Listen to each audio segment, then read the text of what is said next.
So to introduce our instructor, Bruce Sullivan, really glad to have you here today, Bruce. Bruce has been helping building professionals increase energy efficiency for more than 40 years. He places a strong emphasis on affordability and practical solutions. He has directed the construction of a series of his own cutting edge, energy efficient homes since 1991. And most recently, he and his wife built a positive energy home that generates more energy than it uses. He's currently technical advisor at the Zero Energy Project. Thanks so much for joining us today, Bruce. Well, hello, Waylon, and thanks for introducing me. I trust that you can all hear me. If you can't, let me know and we'll work on that. We're good. Okay, well, let's get started then and talk about a little bit about what's going to happen today. I hope that you all had a chance to tune in to Stefan Aguirre last week to talk about some kind of basics of indoor air quality and how ventilation affects that. That's an excellent webinar. If you didn't get a chance to see that yet, please do so, because I think that'll give you a really good foundation for what we're going to get into today. Today we're really going to talk about designing and installing balanced ventilation using heat recovery and energy recovery ventilation systems. Now, there is a difference between HRVs and ERVs, and we're going to talk about that in just a minute. But unless I'm specifically referring to an energy recovery ventilator, I'll probably just call it an HRV, because what we're talking about applies to both. They're very similar devices, and many of the design and installation issues are the same. Just to save some syllables, we'll try not to identify them by both names every time. I'll just say HRV. The other thing that we want to do is to describe the difference between those two, and so we'll get into that. We want to list the steps for designing an effective system, and talk about some of the key installation details to make sure that they work properly. And we're also going to add just a little bit about high efficiency filtration, because that's becoming a more and more important part of a healthy home system. And of course, Stefan last week did an excellent job of talking about respirable particulate matter, PM 2.5, and why that's important. I won't go into quite as much detail about that as he did. So if you're interested in the why of it, then I think Stefan's presentation last week would be the place to start. So let's kind of move on here and get started with why we do ventilation at all, and particularly balanced ventilation. The main issue that comes up is health. Every home needs to have a continuous flow of air. Things tend to build up inside buildings, especially when they're very tight, and that means carbon dioxide, water vapor. You can think of water vapor really as a pollutant if it reaches a certain level of concentration, certain gases that might accumulate in the building. So health is really the primary function for or the primary reason why we do balanced ventilation. Now, I want to emphasize that balanced ventilation and health are both improved through tight construction. What we're talking about generally are houses with an air leakage rate of 3.0 air changes per hour or less. Houses are getting down to half an air change per hour or less in many cases, and so those houses actually are healthier when they're properly ventilated, because they don't have random leakage that can bring in mold, spores, and smoke particles and that kind of thing. So tightness and ventilation are really companions that work together to create good health. And then there's comfort too. We know that when you bring fresh air into a house, in many times of the year and in a lot of different climates, that air can be uncomfortably cool, it can be uncomfortably warm, and so we don't want that to reduce the comfort of people in the building. Energy savings is another important factor, although you'll notice that that's number 3 on the list. Heat recovery and energy recovery ventilators both do capture some of the the energy that's in the outgoing stale air. They transfer that into the incoming stale air without mixing the two air streams. And so we are recapturing anywhere between 60 to 95% of the thermal energy that's in that air, and that can make a big difference in terms of the overall performance of a building, and that gets more important the bigger the building is.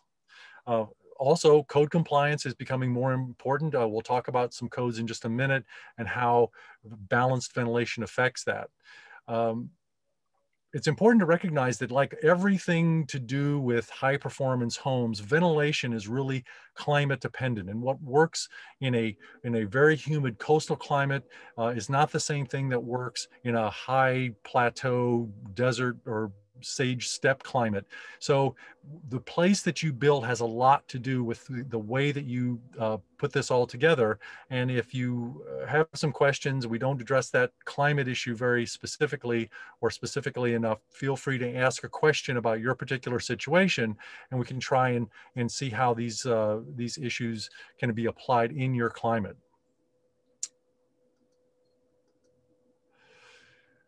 We mentioned codes. This is also starting to drive some of the balanced ventilation issues.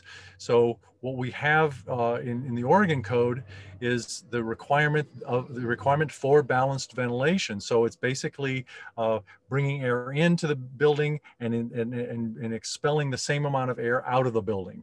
We generally think of it the opposite direction. We're expelling a certain amount of air and bringing in the same amount of air in order to make a balanced ventilation system.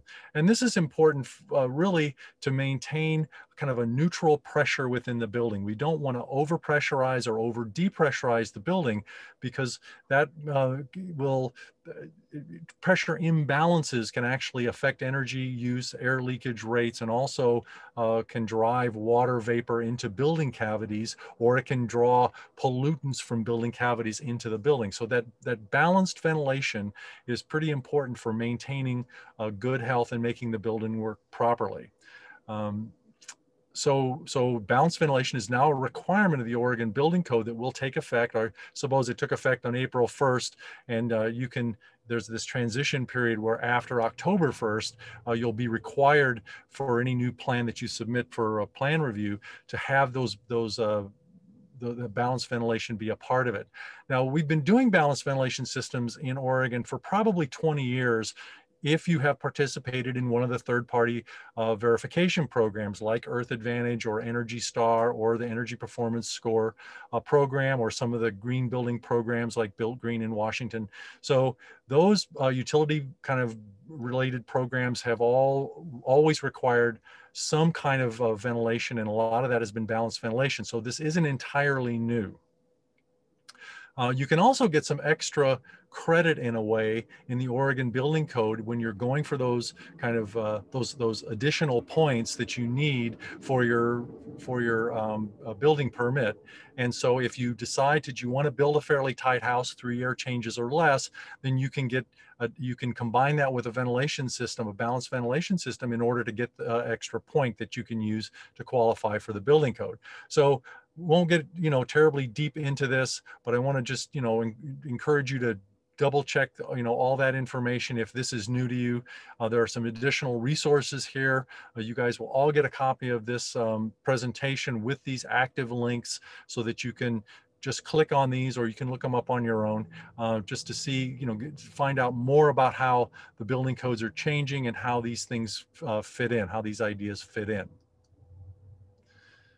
Here's some more resources. A really nice kind of the Northwest environment, the Northwest Energy NEA has put out this kind of fact sheet of, it really gives you a great synopsis of some of the new changes in the energy code. And again, there's a link here on this page for that information.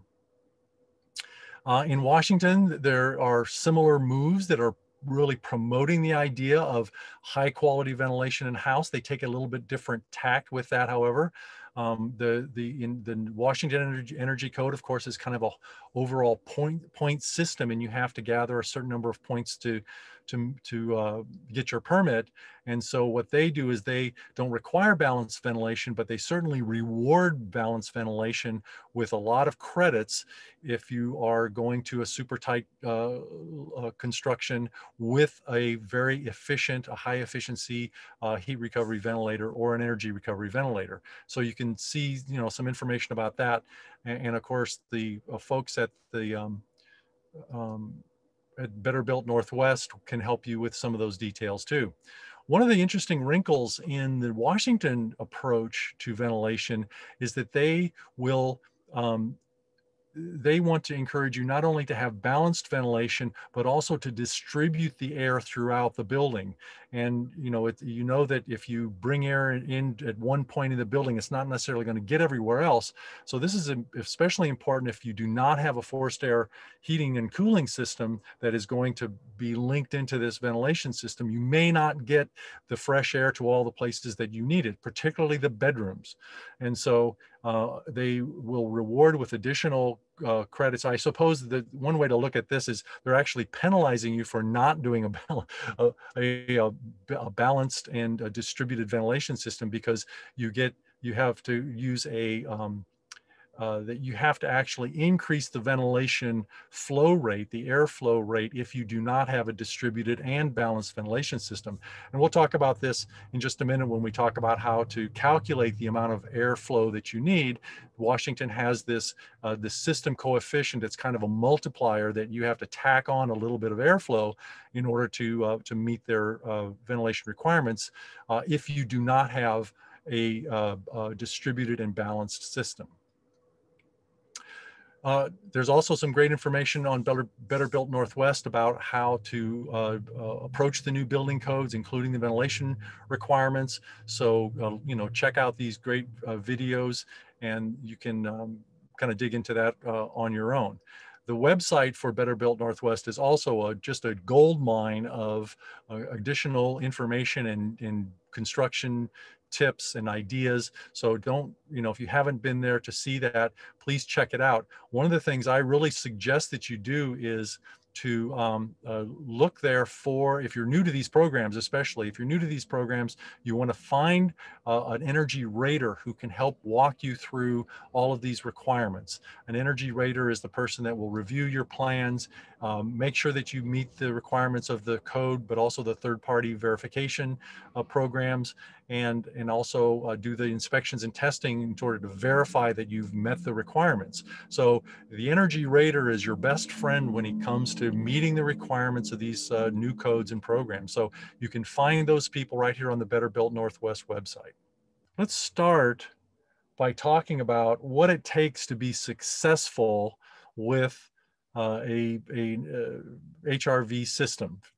First of all, you need to make sure you know how much air you're supposed to be delivering. And we'll talk about each one of these steps in some detail.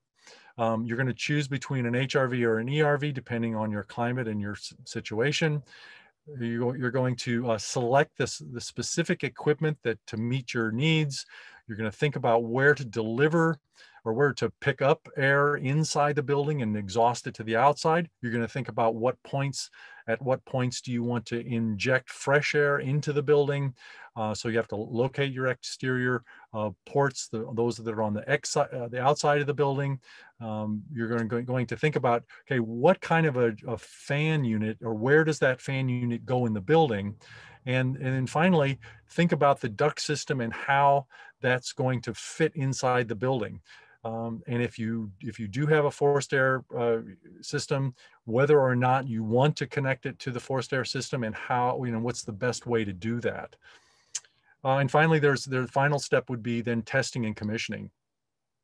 Now, most of these steps you really need to think about in advance. So I don't want it to seem like the steps are something that you do at different points in the process of construction. You really need to work through this all the way to number 9 at least, before you even break ground on the building, because the system is going has to be designed into the building. You can't really take a standard floor plan with the standard framing that you've always done and kind of insert an HRV into that. It's not going to work very well. So planning is essential. So please keep that in mind as we move through the first 9 steps, that you really want to think about this. And especially if you're using an outside designer, have the designer involved in all of those steps so that he knows exactly how big this unit is, where it's going to go, how the ducts are going to reach the exhaust points, and all that design work. So first step, calculate the required energy flow. And what we're going to do is use the ASHRAE standard 62.2 2010. And you may ask, why are we using 2010 instead of 2019 or 18 or wherever the ASHRAE has gotten itself to? And that's simply because the program specifications and the building codes are still lagging a little bit in terms of where ASHRAE has been moving. If you choose to use a more current standard, that's usually a good idea. The more current standards are going to increase the ventilation rate. So if you use a 2010 calculator, don't be shy about adding some CFM because it can't hurt. Anyway, the basic ASHRAE calculation is that is 1% of the floor area at times the number of people in the building. The number of people is assigned based on the number of bedrooms plus 1. They're assuming there are 2 people in the master. So it's the number of bedrooms plus 1 times 7.5 CFM, and you add that to 1% of the floor area. So the example that we have here is a 2,500 square foot, 3-bedroom home. That's, 1% of 2,500 is 25, and then 4 times 7.5 would be 30. So you would have a continuous ventilation flow rate of 55 CFM. And again, that's the absolute minimum to meet the basic standard. It doesn't hurt for you to go up a little bit higher, especially considering that we're doing some heat recovery here. So you're not increasing the building heat load or the cooling load very much by increasing the flow rate. And so that's a real benefit, I think, of using a heat recovery ventilator as opposed to just some kind of ventilation system without heat recovery. If the math is challenging, then there's this great online calculator, RedCalc, and their link is right there. It'll allow you to put in all the factors and then some, and you can use that to figure out the ventilation rate. They also have one for the 2016 ASHRAE standard if you want to use a more current standard. In Washington, as I mentioned, there is a distribution and balanced factor that has to be applied. You're going to have to add a little bit of ventilation airflow to the system if it is not continuous, if it is not a balanced and distributed to all the, throughout the building. And basically, let's just take the example of the 1.5 multiplier that we saw on that previous slide. And that would basically be applied to the 55 CFM. So you'd be up around 82.5 CFM in order to, and that would be your new continuous ventilation rate. So in Washington, you just have to decide if you're not going to do distributed balanced ventilation, look the multiplier up on that table that we saw before, and then you can just, multiply your answer by that. Those numbers that we've used so far are for continuous operation, and it makes sense that you want to use, you have ventilation all the time, but some people decide that they would like to kind of have intermittent ventilation. The minimum that you would want to do is 20 minutes out of each hour. And in that case, you simply multiply your final number from ASHRAE 62.2 by 3.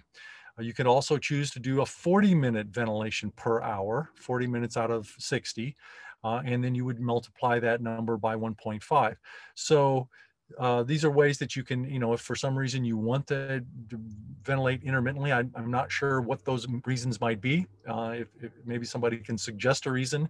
It doesn't really affect the equipment very much. I think that, if you're starting and stopping it, might have as much impact on the service life of the equipment as just running it continuously. And HRVs are really intended for continuous operation. So I don't think you're saving too much wear and tear on the equipment if you do that. Okay, so move on to step two. Do you use an HRV or an ERV? So here's the difference. And a lot of you know this. I'm just going to repeat it for those few folks that probably haven't heard this part yet. A heat recovery ventilator will capture the temperature of the air. It's called the sensible heat in the air. This is and you measure sensible heat by temperature. And so the energy recovery ventilator actually also allows water vapor to pass through the heat exchange core. So the water vapor contains actually quite a lot of energy in it. This is something that HVAC engineers call enthalpy. And so if you're capturing the water vapor as well as the thermal or the temperature value of that air, you're going to actually have a slightly more efficient system. So an ERV has maybe a few percentage points of additional efficiency over standard HRV, but that's not really the biggest difference. One big difference is that if you're capturing the water vapor in an ERV, you do not need a condensate drain as you would with an HRV. And this can be kind of an important installation factor, because when you locate the HRV unit, you also have to accommodate the condensate, which means that you might want to put it in a garage with a floor drain or next to a washing machine that's got its own drain. And so you would want to run a trapped condensate line to that drain. So condensate drain was one kind of insulation factor. You need one with an HRV, but you do not need one with an ERV. And so those are a few of the standard kind of differences between the two. The other thing that I think is really important in your selection is that if you recover if you're thinking of the HRV as a dehumidification device, if you're living in a very humid climate, you definitely do not want to recapture the water vapor. You want to expel that to the outside. So the biggest difference is that if you live in a dry climate, you probably do want to capture that water vapor and maintain a more suitable indoor air humidity level. And so where I live on the east side of the mountains, I live in Bend, Oregon, the humidity gets quite low, but the ERV in my house maintains the indoor relative humidity between 30 and 40% year round. It's really a great stable humidity level. If I had an HRV, I would basically be humidifying the air, certainly during the summertime, during the dry months, and maybe even during some of the coldest winter months, because that outside air is so dry. So if you live in a climate that's very humid, you probably, at least in the Pacific Northwest now, we're just talking Oregon and Washington. If you live in a coastal climate, probably more interested in an HRV. If you're living in a dry kind of high desert climate or a sage steppe environment, then you're probably more interested in an ERV. Now, these are not hard and fast rules, and I encourage you to really think about this difference and maybe do a little bit of your own research to decide which of those devices is more important for you or more appropriate for you. But that's the basic difference right there. And we can talk about more about that if you want to ask a question later on during the question session. Next, and once you've made those decisions, it's time to kind of figure out what equipment you would like to buy. The way to start that research is to, you've got your airflow rate, you know how big the system has to be. Go to the Home Ventilating Institute's website, where they have a database of all ventilation equipment, not just HRVs and ERVs, but bath fans and all kinds of things. Go to the HRV section and start to think about a unit that's going to deliver the amount of airflow that you need at medium speed. You don't want to size it at the high speed because there are reasons why you might want to have some margin for error. You might also want to be able to have the option of boosting the airflow under certain conditions. Say that you're having a party and there's tons of people in there and they're all starting to get a little stinky. Well, you want to crank up the ventilation rate in order to to bring in a little more fresh air. You can also use the boost feature on these devices so that the HRV will essentially replace the bath fans. Now, this is something we'll talk about a little bit more, but it is possible to do that, but you need to have the upper end of the airflow as a boost in order to make that work. Be sure to use the static pressure of 0.4 inches water column and that's the standard thing on the ASHRAE table. We'll see the ASHRAE, or I'm sorry, the HVI table will come up next, and we'll see that that's the airflow at a certain resistance. That's the resistance of the equipment itself, the filters, and also the ductwork. Think about the efficiency of the fan, low consumption. I mean, this thing is going to run, if not continuously, for many, many hours a year, thousands of hours a year. So you probably want to have the most efficient fans that you can. They should have the efficacy of the fan is measured in CFM per watt, and so the kind of the standard that most of the codes and programs are requiring is 1.25 CFM per watt, and that's just a way of kind of picking a system that delivers a certain amount of air for a certain amount of energy input. So you're getting a better efficiency system. And of course, some systems can get much better than that. So if you're really concerned about energy consumption, if you're doing a net zero building, for example, and you want to get that energy consumption as low as possible, you can do that using the HVI data to select a even more efficient fan system. This thing is going to be, as I said, run many hours a day, so efficiency is very important. One of the ways to get efficiency, good efficiency, is to select a unit with electrically commutated motors, or ECMs. Those are not only efficient, but they're also kind of very controllable. They can run at many different speeds. It's not just, a 20, 30, 60 kind of fan speed. It's a continuously variable fan. And that really helps you. In some cases, that's how they balance the airflow of the incoming air and the outgoing air. And in other cases, it's just a way to compensate for the amount of resistance that you get in your particular system, the amount of duct resistance that you get in your particular system. So electrically commutated motors are contained in the better quality HRVs, and that's one way you can tell. You want to try to look for a sensible recovery efficiency of 80% or better. Now, I think the codes that I have seen are only requiring maybe a 0.66 SRE, but 80% is considered a really good kind of high efficiency system. It doesn't mean you might have trouble finding that high an SRE in a system that is, for example, a lower airflow. And some of the smaller systems for smaller houses or apartments may have trouble getting up to 80%, because I think that takes a bigger heat exchanger. And so those large heat exchangers can't fit in some of these tight spaces. But anyway, look at the SRE. The minimum requirement is probably around 0.66, but you can go above 0.8 in order to get a much better performance. This is an example of what you'll see on the I keep calling it ASHRAE, what you'll see on the HVI database. And I've just highlighted a couple of the columns that are kind of the keys here. One of them is the net supply at 0.4 inches of water. And so that's what you see there in the column. And then there's also a link to more details, and this is information that that has some of the things that we've talked about. You'll find under the more details, so you have to go an extra click to get to this information, which shows you some model specific things for a Brown HRV 80, specifically what the net airflow is at a certain CFM, and also the power consumption. And also there's that SRE number right there that shows, you know, something. In this case, the Broan system is in the 60s instead of that 0.8.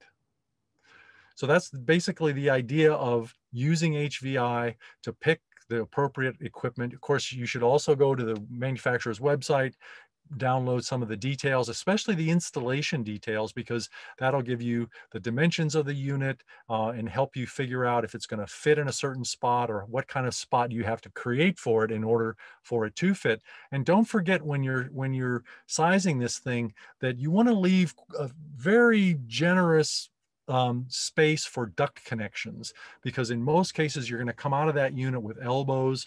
That's going to take probably another 8 to 10 inches wherever those ducts occur. So anyway, think about the unit, where the duct connections are, how much space you have to allow for all that, and use HVI and the manufacturer's installation guidelines in order to find that information. Next, we're going to find or think about where to draw air out of the building. And so in this case, we want to kind of locate the exhaust points in what I call the humid areas, and those with high odors. And basically we're talking about bathrooms. So you like to put those exhaust points in bathrooms. If you have a separate utility room, it wouldn't hurt to put a pickup point in the utility room as well.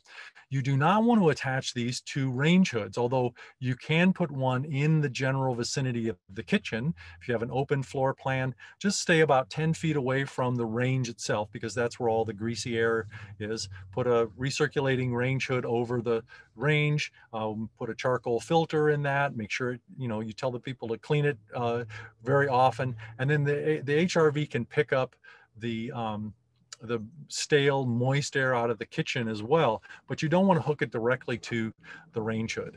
Now, some codes are requiring range hoods that exhaust to the outside, and so you definitely want to check on that.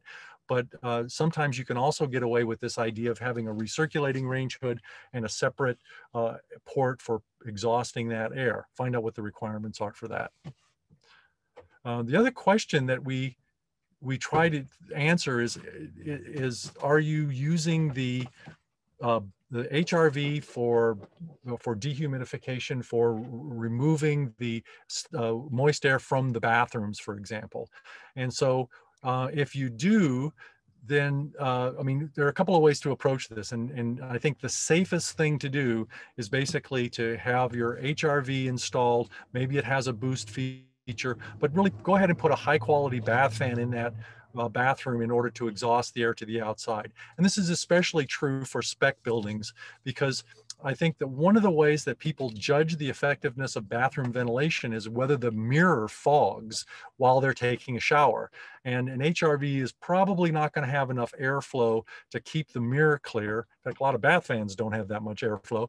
But anyway, if you have a bath fan, you're going to reduce the number of concerns that you have from homeowners about mirror fogging.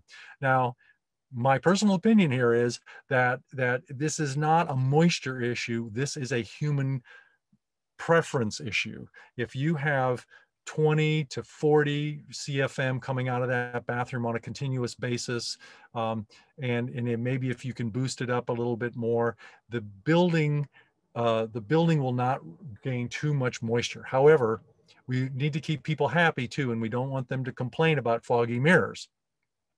So if that's the case, you probably want to put a regular bath fan in the bathroom on a separate control, and then also draw the air from the HRV, because people don't always use the bathroom fan, or it was on a timer, maybe a 30-minute timer, it's going to go off. There's still a lot of humidity left in that bathroom. So the bathroom is still the place to put your exhaust point for the HRV, and the bath fan is there just to kind of deal with that kind of surge of water vapor. If you use, so HRVs are good for dehumidification. ERVs are good for humidity retention. I want to, we've kind of covered this already, but I want to repeat it because it's fairly important. In very dry climates, you want to keep that water vapor inside and keep that relative humidity in that, 30 to 50% range. And so I think that's a really good thing to keep in mind. If you happen to be checking in from a moist, humid climate like the Southeast, ERVs are also appropriate for that climate because they basically keep the moisture out of the building. The ERV is recycling the moisture to the place that it came from. If that place is inside the house, in our case, in the drier climates, that's good. In the Southeast, where the moisture is really on the outside, it's keeping the moisture out there. So I think that's the key for ERVs is the moisture stays where it is already. So now let's think about where to put the fresh air supply points. These are the places where the fresh air comes into the building. And we want to do that. This gets back to that idea of distribution throughout the building. You want to do that in kind of a central location. So it's a living space, maybe the bedrooms are always a good choice for putting the supply points.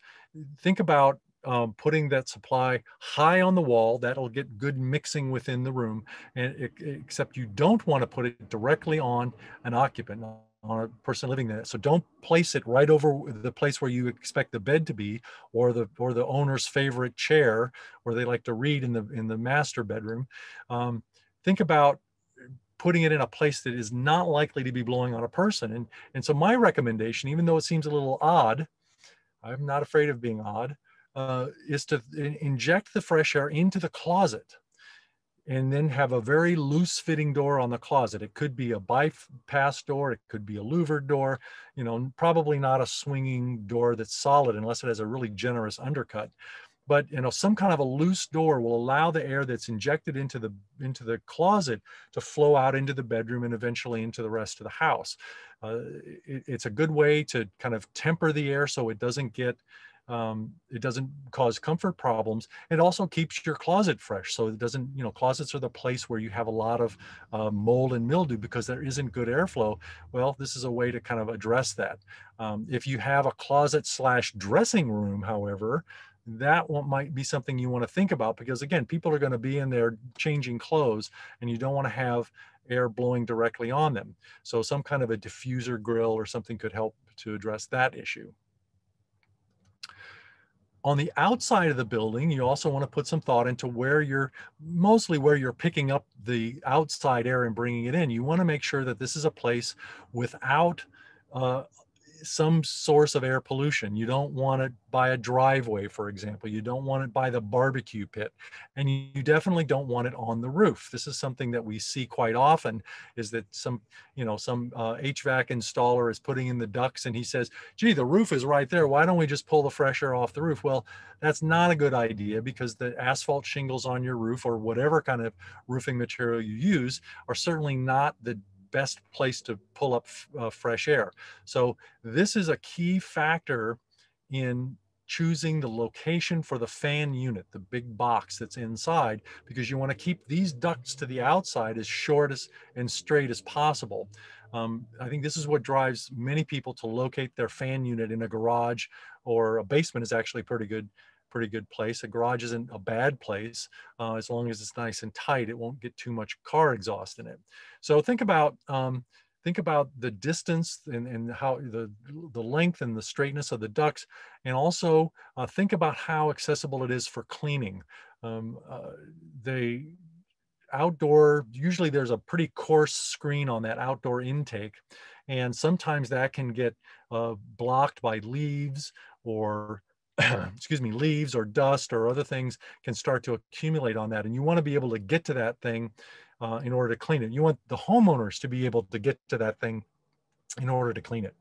The final issue about this exhaust point is that you need to have 6 to 10 feet between the exhaust and the supply, or the fresh air inlet, in order to prevent cross contamination, so that you don't pull the stale air into the into the intake. Now, there are devices made by the manufacturers, and there's one pictured here at the bottom of this slide that essentially allows you to break the two um, hoods and only place them a short distance apart.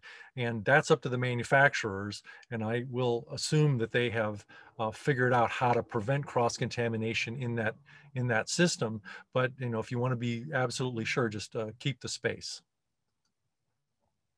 Here's another example of how that outdoor supply hood needs to be accessible for cleaning and where it needs to be.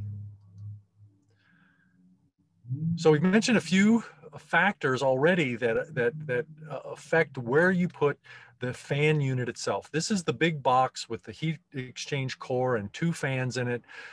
It needs to have power. Usually it needs to have a plug-in and regular electrical, 110 outlet, so that you can unplug the unit easily. You wouldn't want to hardwire it. It needs to have a access to a condensate drain. If it's an HRV, you want to think about the noise. You want to think about the distance to the outside and the distance to the inside connection. So how in a way that will reduce the length of the ducts and the bends that need to be put in. So you need to really design this before you actually start construction of the building. Think about where this thing has to go. And the final thing that's not even mentioned on this slide is it must be inside the conditioned envelope of the building. You do not want to put this in an unheated space, never in an unheated attic. You might get away with an unheated garage or an unheated basement, but you certainly wouldn't want that thing to freeze up. And remember, freezing, it's not just a matter of where the unit sits, it's also the fact that it's bringing in outdoor air right into the core. So if it's in a cold space, it's going to tend to freeze up or go into its defrost cycle much more frequently than if it's in a conditioned space. So the best position is always in an indoor space.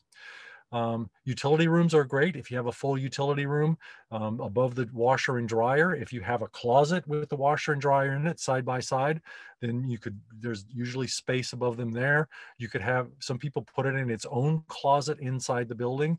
In a heated basement, again, is a good place. So think about where it's going to be before you start construction, and before you finalize the floor plan, because you do not want to get into a position where the unit you have selected is too big or has to be shoehorned into some tiny space. So a dedicated duct system is always the preferred way to make this work. It's a great companion to a ductless heating system, either a mini split heat pump or a hydronic heating system, because it kind of keeps the air moving throughout the house.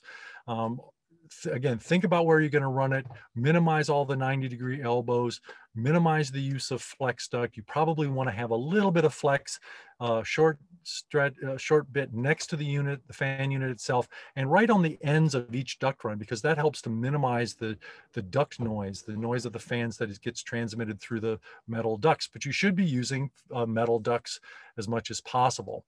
This is all to reduce resistance. You want to seal all the ducts and fittings with mastic, just like you do with the HVAC ducts, and insulate all of the ducts running to the outside. If your manufacturer suggests it, you would put balancing dampers. These are just dampers that allow you to adjust the airflow, probably right there at the main unit. Don't forget to allow space for those. Some units have internal balancing dampers, and some units use ECM motors that can be adjusted, speed adjusted, to get the right airflow. Here are just some real simple duct sizing charts, or it's a chart that you can use to kind of think about how much ductwork you can use. You can get this chart at the Better Built Northwest website. There's a link to it right there. It's just a handy, kind of cheat sheet for duct design. If you decide to integrate or if you have a forced air heating system, you're likely to want to use that same ductwork for the HRV. It adds some fairly serious complications to the design and installation of the HRV if you're going to get good performance. So it's really tempting if you have a HVAC system, if you have a forced air heating system or cooling system, to use those same ducts. It's really hard not to, but it does add some complications. So one way to do this is to use what's called a partially ducted system, and that means that you're drawing from the exhaust for the HRV from all the wet rooms, the bathrooms and the utility room. That's going directly to the HRV unit and out. And then you use the supply side from the HRV and connect that to the forced air heating system. And let the forced air heating system distribute the outside air, the fresh air throughout the building. And then, then you have some choices with that too. Most of this is complicated really by the fact that the air handler has got a fan that's 5 or 6 times more powerful than the fans that are in the HRV. So if you tried to attach the HRV to the ductwork, the furnace air handler is just going to overpower the thing, and it's not really going to, the air is not going to go where it's supposed to. One way to approach this is to take the supply air from the HRV and put it into the return side of the furnace. The return side, of course, is under a negative pressure when that fan is operating, and the air will be pulled through the HRV much faster than normal, but it'll still be pulled through the HRV and distributed through the air. You can put a balancing damper on that supply duct in order to meter the air, but it kind of defeats part of the purpose, because that means that you have to operate the furnace's fan, the furnace blower, in order for the fresh air to actually work. And so your HRV has to be interconnected with the furnace blower. If you do this, you should always use the low speed on the furnace blower. There are usually several different speeds. So the controls that operate these two devices at the same time and need to connect to the low speed of the furnace blower. Sometimes an ECM motor in your air handler is a good choice, because then again, you can set it for a low speed when it's in ventilation only mode. So it gets really complicated. I think a lot of HVAC people have tried this, and I think only a few have really made it work well. Waylon, can we see the next slide? Here is a system that was developed by Bruce Manclark. Many of you in the Northwest will know Bruce. He's a HVAC guru for many years, and he developed this system where you can attach the supply of the HRV to the supply side of the air handler. Now, the air handler supply side is under a positive pressure, and normally that would push air, or at least prevent air from getting out of the HRV and into the ducts at all.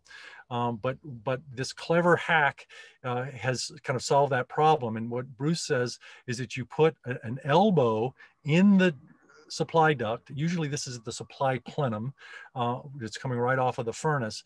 And so you put this elbow going downstream, and as the air passes that elbow, the static pressure actually pulls air out of the ERV without overpowering it. So if you want more information about this clever idea, click on this link. It's on a website that I'm associated with called the Zero Energy Project.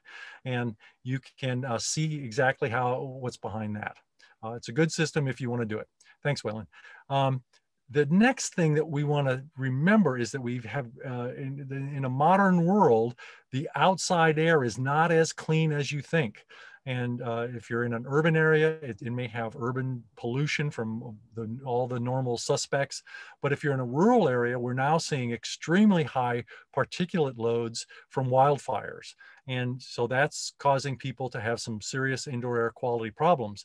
If you have a central balanced ventilation system, you have a huge advantage over people who are just allowing random leakage to ventilate their houses, because all of your fresh air is coming in one spot. Now you can ventilate the air that's coming in that supply duct, or I'm sorry, you can filter that air that's coming in through the supply duct.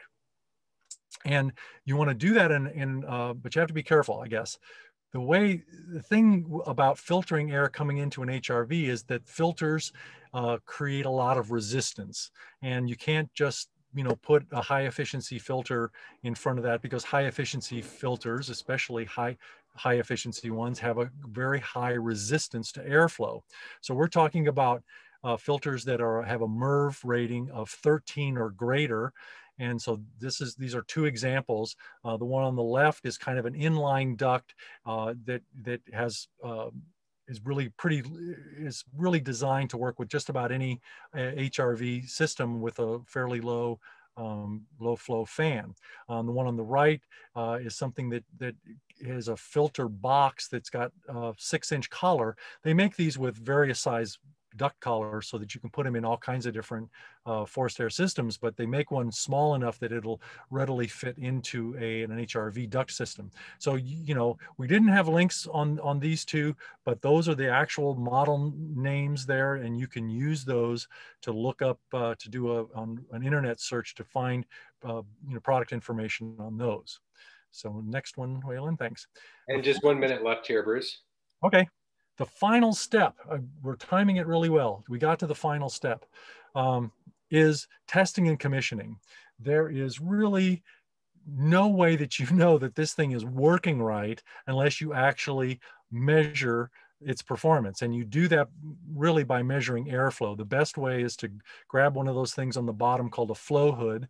This is something that your energy rater and your verifier will probably have, and he'll be able to actually do this testing to make sure that your system is working right. You want to make sure that the right amount of air is getting to all the places that it's supposed to go to. You also want to set the controller, make sure that it's on no less than 20 minutes an hour, and set for the right airflow rates to get the proper airflow altogether.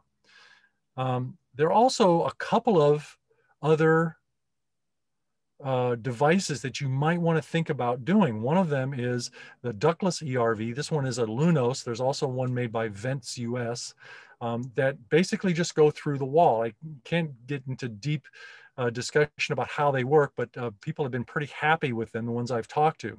The other idea is a Panasonic Spot ERV.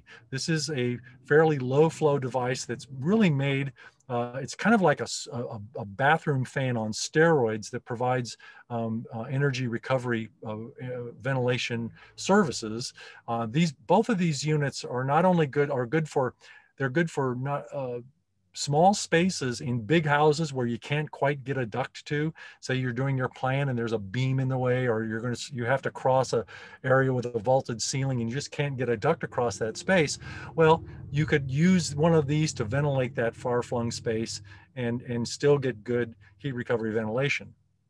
The other possibility is you're just working with a small building. I mean, some of the central ERVs and HRVs are really not small enough to give you the airflow that you need, or the ductwork and the size of the unit just can't fit. So these are two options for doing that. What do we have next, Waylon? Well, we've got some additional resources. And before we dive into some of these, I wanted to let everyone know we're at our hour here. We're going to stay on the line for another half hour or so, or up to that, to answer any questions.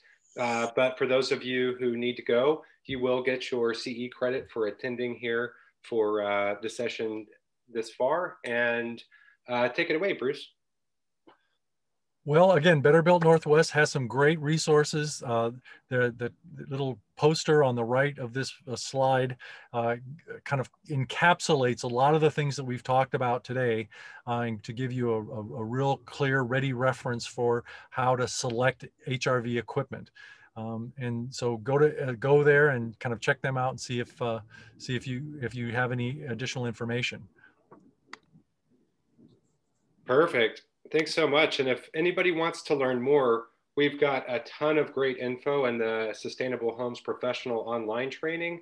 We've put in a ton of work to move this online so that you can have the experience of site visits with some of the excellent professionals that are leading this training. We've got Stefan Egier from Green Hammer, Josh Schellinger with Bird's Mouth, and our own John Spillman, as well as Bruce Sullivan. So, and Mike Fry as well from Noise Development. So really some of the leading edge builders in the Oregon region that are helping show some of the things and tips and tricks that they use on their builds. And this is a fully online course. So it's an on-demand format. You can take it as it fits your schedule. And there's some great,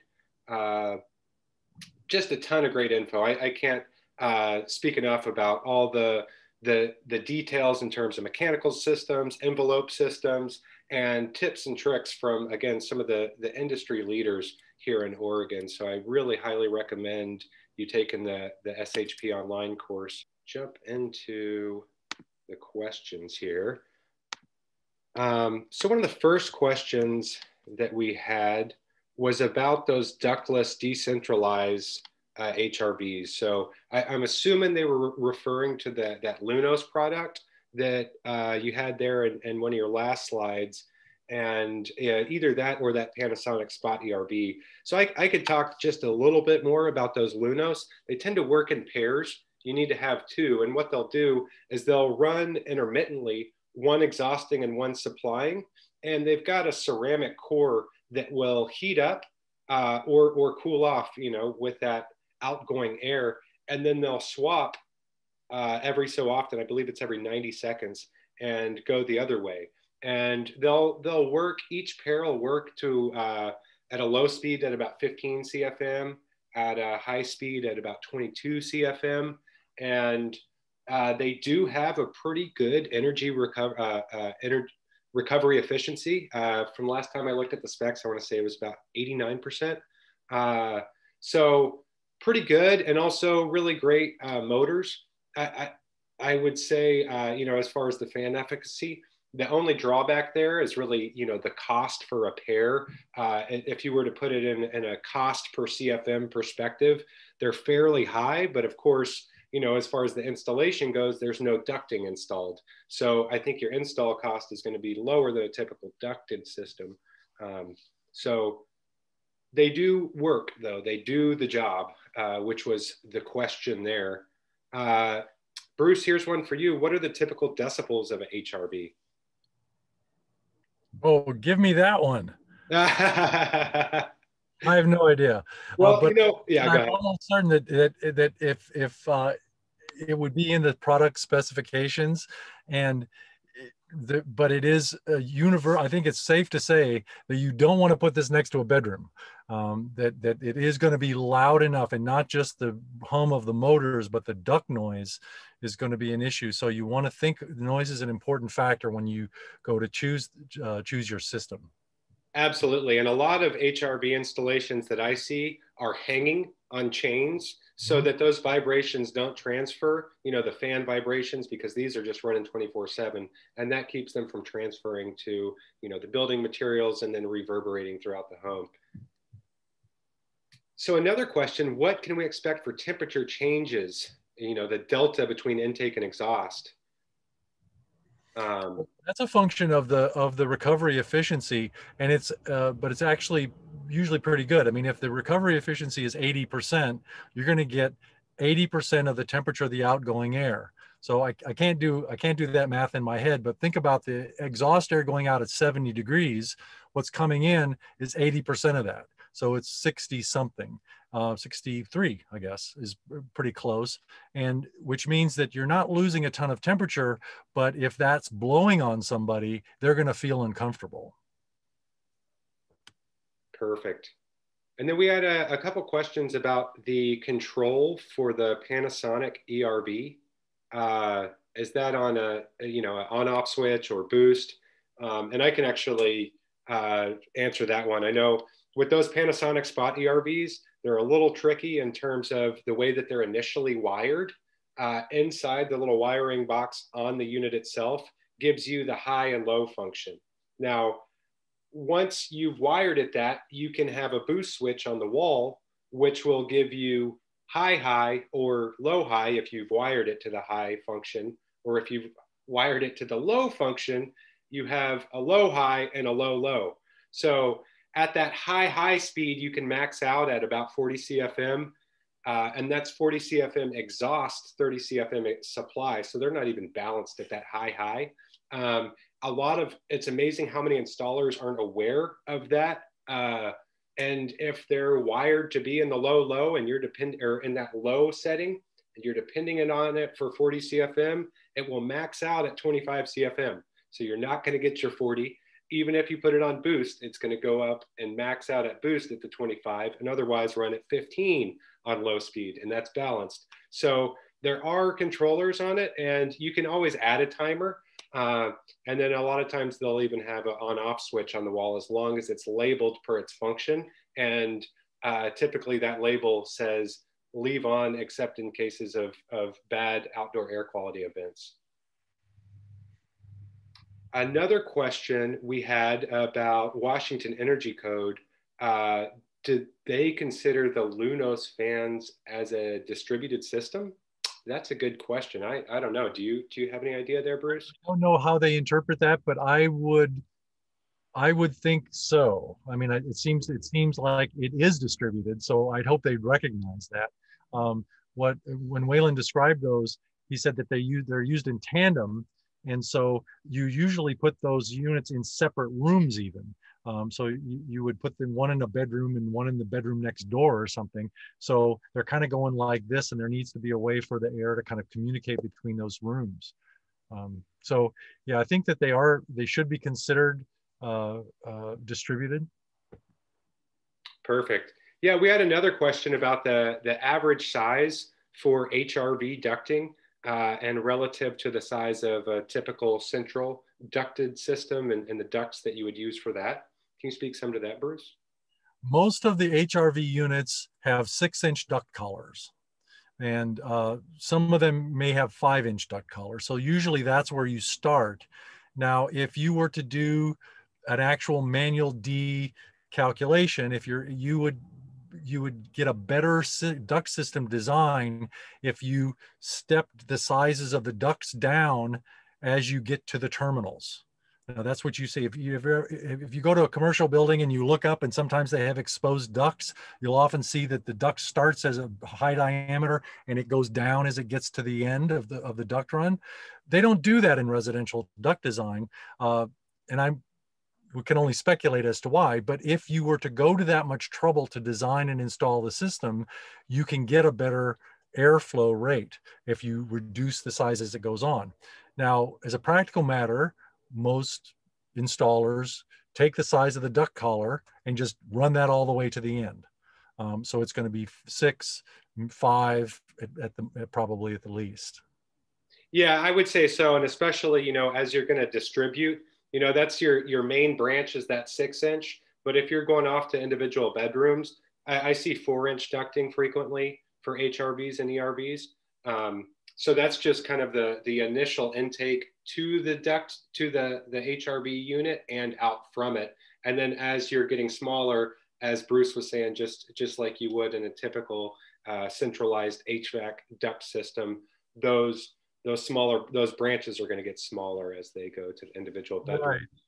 Right. And another thing that you need to consider during the design is if you're trying to get those ducts to run inside the conditioned space, you'll have to build soffits or somehow have the framing accommodate the duct. Well, you can't just sometimes you have to give yourself a little bit of extra space inside those framing cavities and not just say, well, if it's 6 inches off the ceiling, it's going to fit a 6-inch duct. Well, no, because you've got framing thickness. You've got to sometimes get the duct in there. There's all kinds of things, little gotchas in this. And I really encourage you to give yourself ample safety margin when you're sizing any kind of interior framing to try and get those ducts inside. Don't skimp on the space. Yeah, good point there. We had another question about meeting code compliance with using the HRVs for your bath exhaust, and specifically using that Panasonic IntelliBalance, which is that spot ERV. Actually, no, I guess the IntelliBalance is their new 100 CFM ducted HRV system is what the question was referring to. So I can speak to that a little bit. I would say specifically that IntelliBalance, it's an ERV, not an HRV. So it doesn't actually remove, well, it doesn't have a condensate drain to take the moisture out. So it can be used. The issue there is, for code compliance, you've got to have at least 20 CFM continuous from a bathroom exhausting. And if you've got, those IntelliBalance max out at 100 CFM. So, also you don't want to plan on having the absolute minimum at each bathroom. You don't want to plan on hitting 20 and that's that, because what if you're a little bit under? The other aspect there is on the IntelliBalance does not have just a push button boost like a lot of these other ones do. It's kind of a set it, and then you can also make it run operably, a certain number of minutes per hour. So the issue with using an ERV that may be intermittent like that for bath exhaust is you're going to get that warm or moist bathroom air is going to go in and condense on your air-to-air heat exchanger. And then there's going to be maybe a little bit of dust in there as well. And so dust and moisture, and that's not going to be an issue as long as you've got continuous air movement past it. But if it's intermittent and all of a sudden it goes off and now you're off for 20 to 30 minutes, well, now you've created a really great environment to grow mold. And so that's why it's really important, as Bruce mentioned, if you've got one of these systems, you might as well just set it to run continuously, because you can have some issues with that intermittent operation.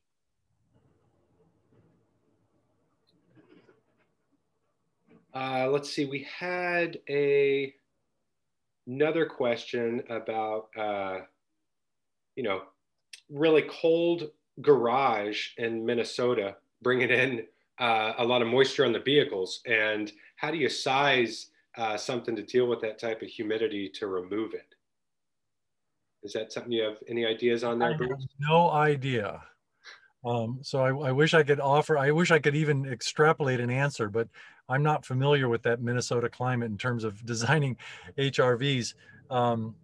So I'm not even sure I understand the problem. You're bringing in cold air during the winter. No, it's bringing in snow on the tires on their vehicles. I think I could take this one because my wife's from Iowa, so I've seen the setup in her parents' garage, and they've got basically radiant floor heat and a drain, and they don't deal with it with any kind of fresh air. It's just with heat. So not the most energy efficient way to do it. Resistance heat in your garage floor, but I'd say that problem is probably beyond the scope of an HRV or any kind of ventilation. I would tend to agree.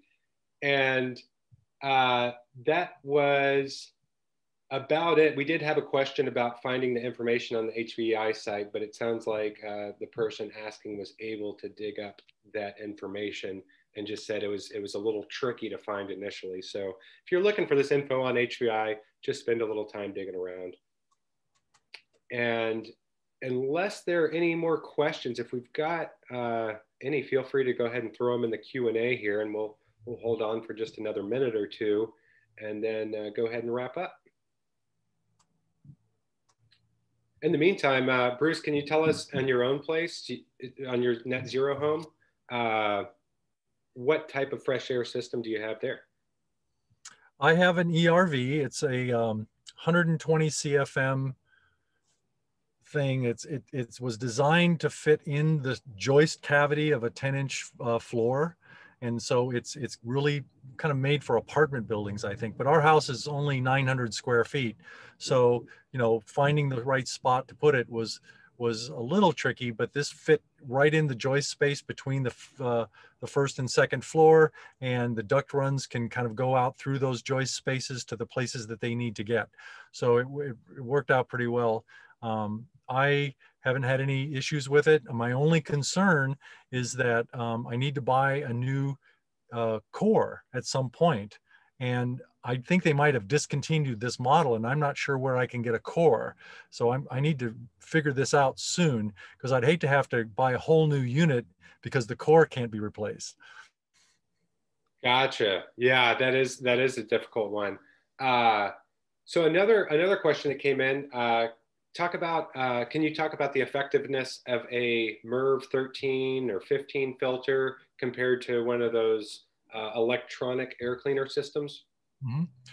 Okay, the MERV stands for minimum efficiency reporting value. It's just the number that the air filter industry has come up with to describe how good a filter is. The scale runs from 1 to 16. And so a MERV 16 filter is pretty much the best mechanical filter that you can get. And by mechanical, I mean it's actually straining the air through what you think of as filter material, and the chunks of dust in the air get stuck on the filter material. And then these are disposable filters. You have to change them out occasionally and replace them with another one. There is a level of efficiency that's even higher than the MERV rating. It doesn't have a MERV rating because it's even better, and that's called a HEPA filter, HEPA, and these are often used in hospitals and in clean rooms and things like that. But they do sell standalone HEPA filters and HEPA filters that you can build into your HVAC system. And there's even a model that will attach to an HRV. It's made by Life Breath. And so these are ways that you can get super efficiency for that indoor air. Now, the difference between a 13 and a 15, a MERV 13 and MERV 15 is fairly considerable. So if you look at by the way, Stefan in that class that was last week did a much better job than I am about to do on describing this. So if you're really interested, go look at Stefan. He did a great job. So the difference between a MERV 13 and a MERV 15 is that the MERV 13 might get 40 to 50% of the PM 2.5 particles, whereas a MERV 16 may get 90% of the PM 2.5 particles. So if you're concerned about that wildfire smoke and some of the other particulates like from diesel emissions and things like that in a city, the MERV 16 filter will get almost all of them. If you're super sensitive to that kind of thing and you want to make sure you get all of the PM 2.5, then you'll have to go up to a HEPA filter, which is something like 99.9% efficient. But it also creates a real kind of super resistance to the airflow. So if you're attaching one of these high efficiency filters, even a 13 or a 16 or a HEPA filter, all of those are going to create more resistance than most HRVs can actually manage. Now, luckily, the manufacturers are catching on to this, and they are starting to introduce models that have MERV 16 filters built in. Up until now, the filter in an HRV was really intended to protect the equipment. It's like a standard furnace filter. It just keeps the big rocks out of the core. But that's changing, and if you're concerned about this and you're going to buy a new HRV, you can find a MERV 16 or an HRV with a MERV 16 built in and the fans to accommodate that. So that's probably the ideal situation if you're in new construction. If you've got an existing building or an existing HRV system, then I think something that you could possibly add an inline filter to the supply side if you can get to it. You might have to add an additional fan, a blower to force the air through that. So you'll be having two components on your supply side. But maybe the simpler approach is simply to buy a standalone room air cleaner. You might need more than one to accommodate your house, but anywhere, Honeywell makes them. There's a company called IQ Air that makes them. I don't really have any guidance on how to get a good one, but I suspect that, since this is a big issue, there's a lot of really bad products out there, then you have to be careful. Conduct your due diligence, make sure that you're buying a high quality product. But if you have a high quality product and you put it in a room, it will probably get most of the particulates out of the air in that room. So I think that's probably the solution that I'll be trying to do in these coming years when air quality from wildfire smokes gets as bad as it has been. Yeah, thanks, Bruce. And I know Stefan had some really great suggestions on and a really cool hack there as far as dealing with the wildfires using a shop vac and a MERV filter on that. So a couple other questions we had here. One about what would you recommend a HRV or ERV for the Willamette Valley with our wet winters and dry summers?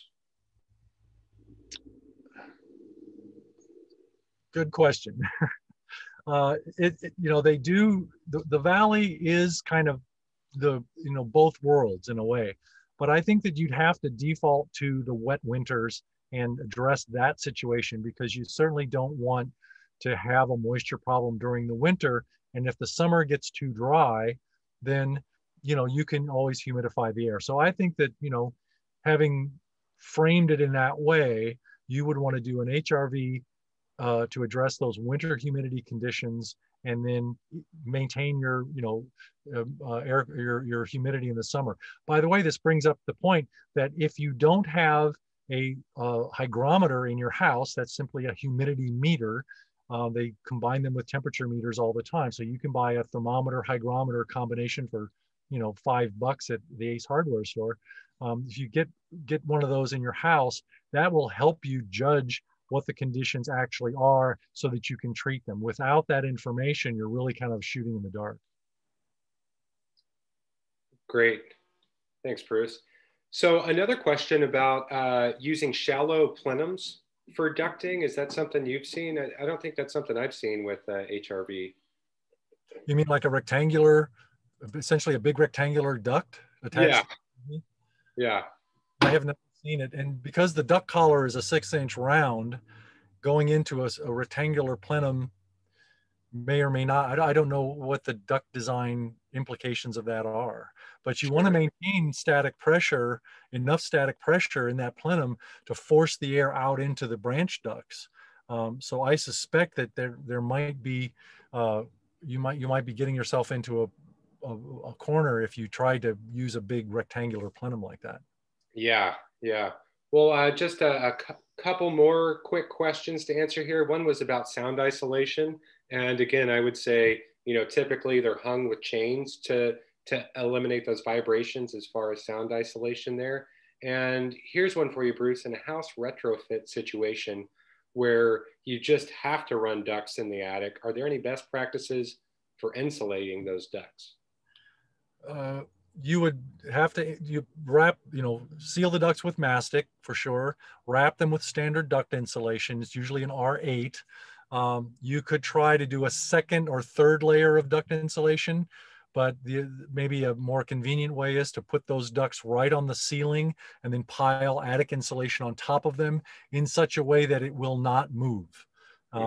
I don't know what that way is really, but sometimes people use bad insulation and kind of pack it in there, then that way that the loose fill insulation doesn't spill off of the duct over time. But in any case, you can bury them. It's not the best solution, but I understand that sometimes you just can't get the duct from here to there. That's why I really emphasize the design step in all this. Absolutely, I would totally agree. And you know, the question's coming from a retrofit standpoint, but you know, one of the things they threw out there was spray foam as an idea. The asker of the question, and I would say, you know, that from what I've seen, I think I've seen that once in my time at Earth Advantage on, you know, as far as trying to bring the ducts inside. I've definitely heard about it a fair amount as far as a practice that's much more common on the East Coast. As a way to seal those ducts and bring them inside and insulate them. Well, thank you so much, Bruce. I really appreciate all the time. And there is, let's see, one quick one. On a 3-story large house, does it make sense to have 2 or more separate ERVs or HRVs?